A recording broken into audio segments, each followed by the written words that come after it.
Ma sœur couchait avec mon mari, et quand je l'ai découvert, elle a eu l'audace de me demander de quitter la maison avec mes 2 enfants. J'ai accepté, en disant que c'était d'accord, mais que les enfants resteraient. Quand elle a réalisé la vraie raison, elle s'est précipitée hors de ma maison en pleurant toutes les larmes de son corps. Je ne sais pas comment commencer ou expliquer cela, mais récemment quelque chose est arrivé avec mon mari qui m'a laissé blessée, embarrassée et confuse. Cela pèse lourdement sur mon esprit, et je n'ai pas encore réussi à en parler à qui que ce soit. Pour donner un peu de contexte, mon mari Ken a 7 ans de plus que moi. Nous nous sommes rencontrés quand j'avais 21 ans et que je traversais une période très difficile dans ma vie. Mon ex était abusif et manipulateur, alors quand j'ai rencontré Ken après ma rupture, je l'ai trouvé différent, ou du moins c'est ce que je pensais. Il l'était. Le petit ami parfait pour moi était l'exact opposé de mon ex. Il planifiait toutes nos sorties, était un bon auditeur et savait ce qu'il voulait dans sa vie. Il m'a dit très clairement qu'il cherchait quelqu'un avec qui sortir et avec qui il pourrait éventuellement se marier. Comme il était plus âgé que moi, je n'étais pas sûre de continuer à sortir avec lui, car je n'étais pas certaine du mariage. Mais au fur et à mesure que nous continuions à sortir ensemble, je suis tombée amoureuse de lui progressivement. Ken n'a pas de parents, car il les a perdus dans un accident de voiture très tôt dans sa vie. Je pense que c'était une grande raison pour laquelle il a toujours eu envie d'avoir une famille à lui. Quand nous avons commencé à être sérieux, je l'ai présenté à ma famille et mes parents l'ont tout de suite adoré. Ken était charmant et confiant, et je voyais bien que mon père l'appréciait immédiatement. Même ma sœur aînée, Jamie, n'avait aucun commentaire négatif à son sujet. Je me souviens très distinctement que Jamie m'avait dit que Ken était un bon parti. À l'époque, ma sœur était célibataire, donc je l'invitais souvent à se joindre à nous lors de nos sorties. C'était génial. Tous les 3, nous nous entendions très bien, et j'aimais les voir si bien s'entendre. Il n'y a jamais eu le moindre indice de quelque chose de plus que de l'amitié entre eux. Finalement, ma sœur a commencé à sortir avec son petit ami Fred, et nous avons tous continué à passer du temps ensemble en couple. Même si nos petits amis n'étaient pas exactement les meilleurs amis du monde, ils s'entendaient bien et nous aimions passer du temps ensemble en groupe. Cependant, je remarquais parfois que Ken s'énervait beaucoup en parlant à Fred. Fred était un gars insouciant et détendu, qui croyait aux cristaux et à l'astrologie. Maintenant, il n'y a rien de mal à cela, puisque lui et ma sœur s'étaient rapprochés grâce à ses croyances, mais Ken y était très opposé. Il me disait des choses comme ma sœur méritait mieux qu'un fou ou que Fred était un type bizarre. J'essayais de laisser passer. Cependant, un jour, nous étions tous les 4 sortis dîner. Rien de luxueux, et habituellement, nous nous relayions pour payer. C'était le tour de Fred, mais il n'avait pas l'argent, alors il a demandé à ma sœur de payer, lui promettant de la rembourser. En entendant cela, Ken l'a ouvertement ridiculisé en disant qu'un homme ne laissait jamais sa femme payer et qu'il pourrait bien mieux s'occuper de Jamie que lui. Nous étions tous pétrifiés de choc, et je le regardais, incrédule. Ken a essayé de se rattraper en disant qu'il voulait dire qu'elle était comme une sœur pour lui, puisqu'il était mon petit ami et qu'il pouvait s'occuper d'elle comme d'une famille. Je secouais la tête mais ne dis rien à ce moment-là, car je ne voulais pas rendre les choses encore plus gênantes en public. Plus tard, quand je l'ai confronté, il a insisté sur le fait qu'il s'était rapproché de ma famille et qu'il se souciait d'eux comme de la sienne. Il m'a dit que Fred devait faire mieux, et je lui ai demandé de s'occuper de ses affaires. Je lui ai dit qu'il n'avait aucun droit de parler de cette manière au petit ami de ma sœur et que je ne laisserais pas passer cela une deuxième fois. Depuis, Ken n'a plus dit un mot à propos de Fred. Ken a continué à avoir une bonne relation avec mes parents tout au long de notre relation, donc ce n'était pas une surprise que, lorsqu'il m'a demandé en mariage, j'ai dit oui. J'avais des papillons dans le ventre et me sentais anxieuse à propos de ma décision, mais je croyais que Ken était l'homme de ma vie. Nous avons eu un mariage grandiose, et je dois dire que Ken n'a rien laissé au hasard pour m'offrir le mariage de mes rêves. Mes parents ont contribué en partie à notre mariage, mais Ken a assumé la majeure partie des dépenses. Tous mes amis et cousins étaient vraiment jaloux de mon mariage et me disaient à quel point j'avais de la chance d'avoir trouvé un homme plus âgé qui avait sa vie en ordre. Tout au long de la planification de notre mariage, ma mère et Jamie ont été très impliqués pour s'assurer que tout se passe comme prévu. Nous sommes allés en lune de miel à Hawaï, un endroit que j'avais toujours voulu visiter. Un jour, Ken et moi avons passé une merveilleuse journée, et tout semblait bien aller pour nous. Les problèmes n'ont commencé qu'après notre retour à la maison. Ken était au travail, et je travaillais de chez moi. Je suis designer graphique pour une entreprise étrangère, donc j'ai le luxe de travailler à distance de n'importe où. Il y a eu un coup à la porte, et je pensais que c'était peut-être le livreur. J'ai ouvert et j'ai vu une femme enceinte sur mon seuil. Elle m'a dit qu'elle cherchait Ken. Je lui ai dit qu'il n'était pas à la maison pour le moment, mais que je serais heureuse de prendre un message pour elle. Elle m'a regardé intensément, se mordant les lèvres nerveusement. Je sentais que quelque chose n'allait pas, alors je lui ai demandé si elle allait bien. La femme a commencé à pleurer et m'a demandé si elle pouvait entrer. J'étais un peu réticente, mais elle avait vraiment l'air enceinte, et je ne voulais pas être cruelle. Je l'ai laissée entrer et lui ai offert un verre d'eau. Une fois que la femme s'était calmée, elle m'a demandé si j'étais mariée à Ken, et j'ai hoché la tête. Elle m'a ensuite raconté qu'elle n'était pas au courant de cela lorsqu'elle a couché avec Ken il y a 4 mois. Mon estomac s'est noué alors que je la regardais, sentant le sol se dérober sous mes pieds. Elle m'a dit qu'elle était enceinte et qu'elle ne savait pas quoi faire, car elle ne voulait pas d'enfant. Elle m'a expliqué qu'elle voulait avorter, mais qu'elle n'avait pas eu le courage de le faire. C'est pourquoi elle avait retrouvé mon mari grâce à sa page LinkedIn. Elle m'a raconté comment elle avait suivi de son bureau jusqu'à notre maison la veille au soir, mais n'avait pas pu se résoudre à frapper à notre porte puisque c'était un samedi. Elle supposait qu'il serait à la maison et était venu le confronter. Malheureusement pour moi, mon mari travaillait, donc j'étais celle qui avait ouvert la porte. Mon cœur s'est effondré dans mon estomac. Je ne pouvais pas comprendre ce que je venais d'entendre. L'homme avec qui j'étais mariée, l'homme que j'avais soutenu dans les moments difficiles, m'avait trahi. Je me suis précipitée vers la salle de bain, essayant de donner un sens à tout cela. Comment quelqu'un que je croyais doux et gentil pouvait faire quelque chose d'aussi horrible? J'avais été rien d'autre que solidaire et loyale pendant toute notre relation. C'était comme un coup de poing dans l'estomac. J'ai commencé à hyperventiler, et tout semblait être un mauvais rêve. La femme continuait à pleurer et à me supplier de me calmer. J'avais de la peine pour elle et pour moi d'être dans cette situation. J'ai appelé mon mari et lui ai dit qu'il devait rentrer immédiatement. Je ne sais pas si c'était le tremblement dans ma voix, mais il a quitté son travail en plein milieu de la journée pour rentrer à la maison. Quand il est entré dans la maison, ses yeux se sont posés sur moi, assise avec la femme. Immédiatement, j'ai vu son visage se vider de sa couleur. À ce moment-là, je savais, sans même qu'il l'avoue, que la femme avait raison. Mon mari m'avait effectivement trompée. L'amour de ma vie avait mis une autre femme enceinte. Des larmes coulaient sur mon visage tandis que mon mari s'approchait de moi et tombait à genoux. Il a commencé à me dire que tout cela était une erreur et qu'il n'avait jamais eu l'intention de me blesser. Je n'arrêtais pas de demander pourquoi il avait fait cela, et il m'a dit que c'était juste un coup d'un soir et que cela ne signifiait rien. Il a ensuite expliqué qu'il y a 4 mois, il était trop stressé par les préparatifs de notre mariage et qu'il l'avait rencontrée dans un bar alors qu'il buvait avec ses collègues. Elle l'avait approchée, et il l'avait trouvée attirante. Ils avaient couché ensemble dans les toilettes, et c'était tout. À sa décharge, la femme a confirmé son histoire et lui a dit qu'elle pensait ne jamais le revoir jusqu'à ce qu'elle découvre qu'elle était enceinte.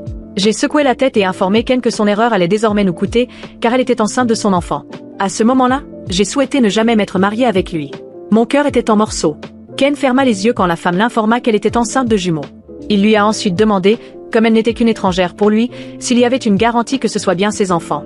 La femme a accepté de faire un test de paternité. Elle nous a dit qu'elle ne voulait ni des bébés ni d'un soutien financier. Elle envisageait de donner les bébés à l'adoption, mais avait décidé de l'informer avant de le faire, car il avait le droit de savoir. Elle nous a dit que nous pouvions décider et lui faire savoir ce que nous voulions, puis elle est partie. Les jours suivants, Ken a cessé de me supplier de ne pas le quitter. Il n'arrêtait pas de me dire que cette femme ne signifiait rien pour lui et qu'il n'était pas dans son état normal. Il a trouvé tellement de justifications, qui se résumaient toutes à dire que cela ne se reproduirait jamais. Je me sentais comme si je marchais dans un brouillard pendant ces jours-là. Je restais recroquevillée dans mon lit pendant des jours, parce que je ne savais pas quoi faire. Je voulais le quitter, mais en même temps, je sentais que j'allais sombrer dans la dépression. Tout semblait différent et brisé. Je me souviens encore de l'air dévasté de Ken lorsque la femme nous a dit qu'elle allait donner les bébés à l'adoption. Ken et la femme ont fini par faire un test de paternité prénatale qui a prouvé que c'était bien ses enfants. Jusqu'à ce moment-là, j'avais un peu d'espoir qu'elle se soit trompée. Mais la douleur est revenue après avoir vu les résultats. Ken m'a fait asseoir et m'a informé qu'il avait toujours voulu être père et que cela devait être une bénédiction pour nous deux. Je l'ai regardé, furieuse, alors qu'il continuait à m'expliquer que nous devrions envisager d'adopter les bébés de la femme. En entendant cela, j'ai commencé à crier sur lui, lui demandant s'il avait vraiment perdu la tête. Je lui ai dit qu'il n'y avait aucun moyen qu'il me propose quelque chose d'aussi ridicule. Après cette suggestion absurde d'adopter les bébés que Ken avait engendrés avec une autre femme, je suis restée silencieuse un moment, essayant de tout comprendre. Ma tête tournait, et un nœud de colère se formait dans ma poitrine. Je me suis lentement levée de ma chaise, ressentant le poids de chaque mot qu'il avait prononcé. Ce n'était pas seulement la trahison qui me blessait bien que cela fût déjà dévastateur, mais le fait qu'il semblait tout traiter avec une froideur incroyable. Comme si ce n'était qu'un écart de route, une petite complication qui pouvait être résolue si j'acceptais d'élever ses enfants avec une autre femme. Comment pouvait-il penser que c'était acceptable? Tu dois être en train de te moquer de moi, dis-je, la voix tremblante, pleine d'incrédulité. Il me regarda avec ses yeux remplis de regrets, que je croyais autrefois sincères, mais qui me paraissaient maintenant vides. Tu m'as trompé, tu as détruit notre confiance, notre mariage, et maintenant tu veux que j'élève les enfants de cette femme comme s'ils étaient les miens? Comme si c'était si simple? Comment oses-tu suggérer quelque chose d'aussi absurde? Ken tenta de s'approcher de moi, peut-être pour me consoler, mais je fis un pas en arrière, levant la main comme un bouclier. N'ose même pas me toucher, criai-je. Je ne peux même pas te regarder, encore moins entendre ces mensonges. Mon amour, s'il te plaît, écoute-moi, dit-il, la voix nouée. Je sais que j'ai fait une erreur, mais cela ne signifie pas que notre amour est fini. Je veux arranger les choses. Je t'aime, et ces bébés, ils sont innocents dans cette histoire. Nous pouvons encore construire une famille, comme nous l'avons toujours rêvé. Une famille? Je ris, mais c'était un rire amer, froid. Tu as détruit notre famille, Ken. Tu as détruit tout ce que nous avons construit. Et maintenant tu veux que j'accepte cette trahison comme si c'était une bénédiction déguisée? Ne me fais pas rire. Ces bébés ne sont pas une bénédiction pour nous. Ils sont la preuve vivante de ta déloyauté, de ton manque de caractère. Il resta silencieux quelques secondes, peut-être réalisant l'ampleur des dégâts qu'il avait causés. Mais ensuite, comme un véritable lâche, il tenta de changer la narration, en me faisant partiellement porter la faute. J'étais submergée par les préparatifs du mariage. Tout allait trop vite, et je me sentais sous pression. Tu étais tellement concentré sur les détails, sur des choses superficielles. Je me sentais gleich. C'était une erreur, oui, mais tu m'as aussi poussé à cela. J'avais l'impression d'avoir reçu un coup de poing dans l'estomac. Tu me blâmes pour ta trahison? Pour ton incapacité à être fidèle? À être honnête? Ma voix résonnait maintenant dans la maison. Je planifiais notre mariage. Je faisais tout pour que ce soit parfait pour nous, pendant que toi tu étais dans des bars, trahissant tout ce que nous avions. Et maintenant tu veux que je croie que c'est ma faute. Il ouvrit la bouche pour parler, mais je l'interrompis, furieuse. Je ne t'ai jamais poussé dans les bras d'une autre femme. C'était toi. C'était ton choix. Un choix égoïste et répugnant. Et maintenant, tu veux que j'efface tout ça? Que j'oublie? Que je prenne soin de ces enfants comme s'ils étaient les miens? Tu es complètement faux, Ken. Il tenta de répliquer encore une fois, mais j'en avais déjà assez. Tu sais ce qui est pire? Ce n'est même pas juste le fait que tu aies couché avec une autre femme. C'est le fait que tu penses pouvoir me manipuler pour que j'accepte cela. Que tu penses pouvoir me faire réparer une erreur qui est la tienne, comme si c'était ma responsabilité. Tu m'as trahi, tu as brisé notre confiance, et maintenant tu veux que je répare tout? Tu n'es pas l'homme que je pensais connaître. Tu es un étranger. Et moi, je ne vivrai plus comme ça. Ken resta immobile, peut-être en espérant que je change d'avis. Mais j'étais décidée. Mon corps tremblait de rage et d'indignation. Tu as tout gâché. Et le pire, je ne vois pas comment je pourrais te pardonner. Tu as détruit notre mariage, Ken. C'est fini. Il commença alors à supplier. S'il te plaît, ne pars pas. Ne renonce pas à nous. Je sais que j'ai fait une erreur, mais je vais changer. Je te promets que je serai l'homme que tu mérites. Nous pouvons surmonter ça ensemble.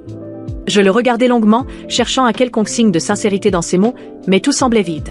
Il avait franchi une ligne qui ne pourrait jamais être effacée, et je savais que, si je restais, cette trahison serait toujours entre nous.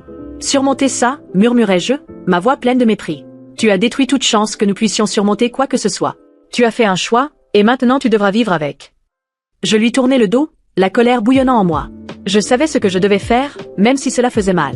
Je vais quitter cette maison. Je vais rassembler mes affaires et prendre les enfants. Et toi, tu peux rester avec ton erreur et ses conséquences. Ken tenta encore une fois de s'expliquer, mais je me dirigeais déjà vers la chambre, commençant à préparer mes affaires. Mon esprit était décidé. Il n'y avait pas de retour en arrière. Je méritais plus que d'être traité comme une solution à ses problèmes. Je méritais du respect, quelque chose qu'il avait manifestement perdu pour moi. Quand je fermai la porte de la chambre, j'entendis Ken s'effondrer au sol dans le salon, pleurant. Mais je n'en avais plus rien à faire. J'étais fatiguée de pleurer. C'était à son tour de faire face à la destruction qu'il avait causée. Quant à moi, je quitterais cette maison la tête haute, prête à recommencer ma vie, loin de quelqu'un qui ne m'avait jamais vraiment valorisé. Après avoir quitté cette maison, mes jours sont devenus un véritable combat intérieur. La douleur d'avoir été trahi me consumait, et malgré tous mes efforts, je ne parvenais pas à échapper à ce sentiment d'humiliation.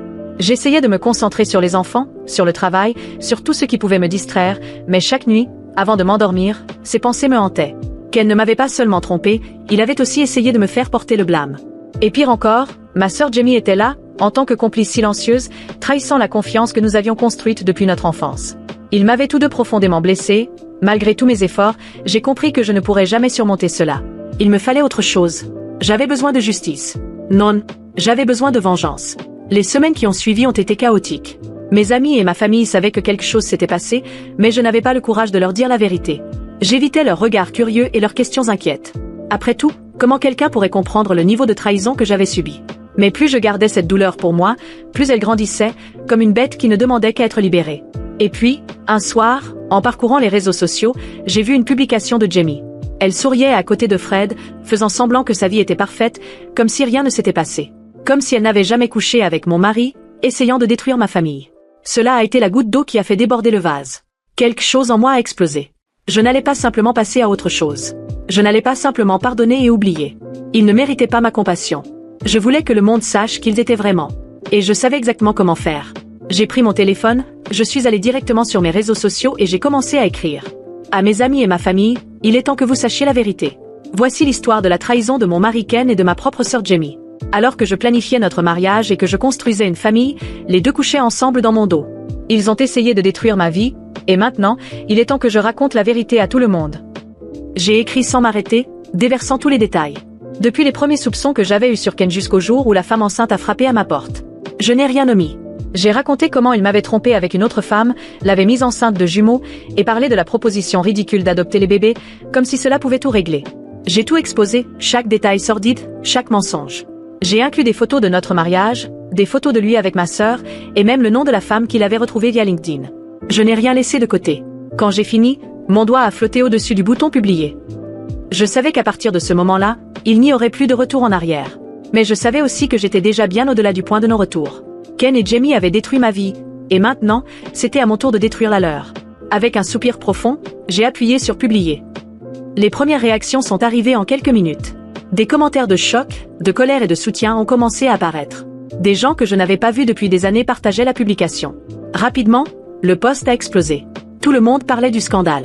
Je voyais des amis communs à Ken, des collègues de travail et même des personnes qu'il connaissait à peine laisser des commentaires ou m'envoyer des messages privés. Tous voulaient en savoir plus, voulaient des détails. Je n'avais pas besoin d'en dire beaucoup plus, l'exposition complète était déjà là, pour que tout le monde la voie. Ken a essayé de m'appeler plusieurs fois cette nuit-là. J'ai ignoré tous les appels. Jamie a également tenté de me contacter, m'envoyant des messages désespérés, me suppliant d'effacer tout, disant que je détruisais sa vie. Mais je ne voulais rien entendre.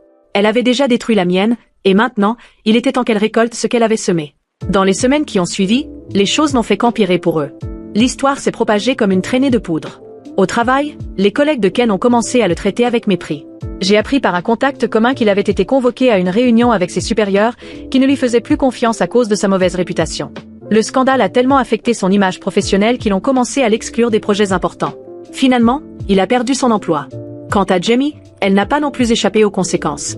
Sa réputation sociale a été complètement ruinée. Les amis qu'elle appréciait ont commencé à s'éloigner d'elle. Même Fred, qui jusque-là ne savait rien de sa liaison avec Ken, l'a quittée immédiatement après avoir découvert la vérité. Elle s'est retrouvée isolée, sans amis et sans petite amie, prise au piège dans le réseau de mensonges qu'elle avait contribué à tisser. Pendant ce temps, j'observais tout cela de loin. Je ne me sentais pas coupable. Au contraire, il y avait une satisfaction silencieuse à voir la vérité se répandre. Ken et Jamie m'avaient sous-estimé. Ils pensaient qu'ils pouvaient s'en sortir indemnes, mais j'avais prouvé le contraire. Ils ne seraient plus jamais vus de la même manière, ils ne regagneraient jamais la confiance des gens qui les entouraient. Même la femme qui était tombée enceinte de Ken m'a envoyé un message privé, disant qu'elle était désolée pour tout et horrifiée par ce qu'il avait fait. Elle, au moins, a eu la décence de garder ses distances après tout le chaos, remettant les bébés à l'adoption comme prévu. Et quant à Ken, il a tenté de me demander pardon, d'argumenter que j'allais trop loin. Mais pour moi, il n'y avait pas de trop loin. Je lui ai simplement dit que, lorsqu'il avait détruit notre famille, il avait ouvert la porte à tout cela. Maintenant, lui et Jamie étaient seuls. Sans emploi, sans amis, et sans la confiance de personne. J'avais fait ce qu'il fallait.